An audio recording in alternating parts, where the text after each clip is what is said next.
ఆడబిడ్డలకు ఒక భరోసా ఇవ్వలేదు. రాజకీయంగా మీరు ముందుకు రావడానికి మేము నిలబడి ఉంటాం, మీకు అండగా ఉంటాం అనే భరోసా ఇవ్వలేదు. అంటే ఆ పార్టీల ఆడబిడ్డలకు ఎప్పుడు గౌరవం ఉండదు అనుకోండి, అది వేరే విషయం.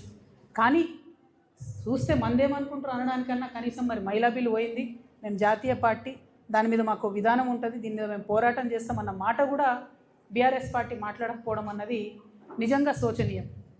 ఇక ఇదైతే ఇంకొకటి ఏంటంటే గమ్మత్తు, ప్రజల్ని బ్లేమ్ చేయడం, ప్రజల్ని తప్పుపట్టడం, మా ఓటమికి మీరే కారణం, ఇక మీరు ఓటేసిరు తప్పు దిక్కు మీరు అనుభవించండి అని ఒక పక్క ప్రజలను తప్పుపట్టడం, ఇంకొక పక్క రాజకీయ పునరేకీకరణ పేరుతోని ప్రజలను తప్పుదోవ పట్టించడం. ఎవరండి ఈ జీవన్ రెడ్డి గారు?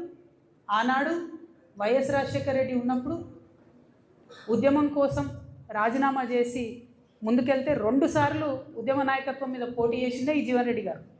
పచ్చి తెలంగాణ వ్యతిరేకి. రాజశేఖర రెడ్డి ఉంటే చాలు నాకు తెలంగాణ ఎందుకన్న వ్యక్తిన. అంటే రాజకీయ పునరేకీకరణ పేరుతోని తెలంగాణ వ్యతిరేక శక్తుల్ని తీసుకొచ్చి తెలంగాణ పునర్నిర్మాణ యజ్ఞం చేస్తామని చెప్తే ఇక ఒకటే అర్థమైంది నాకు, 1000 ఏళ్ళైనా బీఆర్ఎస్ పార్టీ మారదు. తెలంగాణ ఉద్యమకారుల గురించి ఒక ఊసు లేదు, తెలంగాణ ఉద్యమకారుల గురించి ఒక మాట లేదు. కాంగ్రెస్ ప్రభుత్వం తెలంగాణ ఉద్యమకారుల్ని మోసం చేస్తూ కేకే కమిటీ వేస్తామని కాలయాపన చేస్తే ఒక్క మాట కనీసం బిచ్చమెత్తుకుంటున్నాడు ఉద్యమకారులు. రేపు భిక్షాటన చేస్తారట. అవమానం అనిపిస్తుంది, కళ్ళకి నీళ్ళు వస్తున్నాయి, దుఃఖం వస్తుంది. పిడికిలెత్తి పోరాడినటువంటి నా ఉద్యమకారుల అన్నదమ్ములు బిచ్చమెత్తుకుంటారు ఇవాళ రోడ్ల మీద. మరి ఏం పునరేకీకరణ? వైఎస్ రాజశేఖర రెడ్డి కావాలన్న వాళ్ళతో పునరేకీకరణ. తెలంగాణ ప్రజలు, ముఖ్యంగా తెలంగాణ మేధావులు ఆలోచించాలని నేను కోరుతా ఉన్నా. ఇక వీళ్ళు ఒక రకమైతే కాంగ్రెస్ పార్టీ పెద్ద సభ అధికారంలో ఉన్నారు, ఆర్భాటం హంగు పెద్ద సభ పెట్టి ఏం మాట్లాడతారు వాళ్ళు?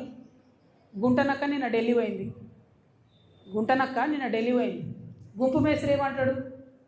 ఆ గుంటనక్క ఢిల్లీకి ఎందుకు పోయిందో నాకు తెలుసు, ఆర్ఎస్ఎస్ పెద్దల్ని కలవడానికి పోయింది, కాళేశ్వరం కేసు లేదు అవుతుంది అందుకే పోయింది.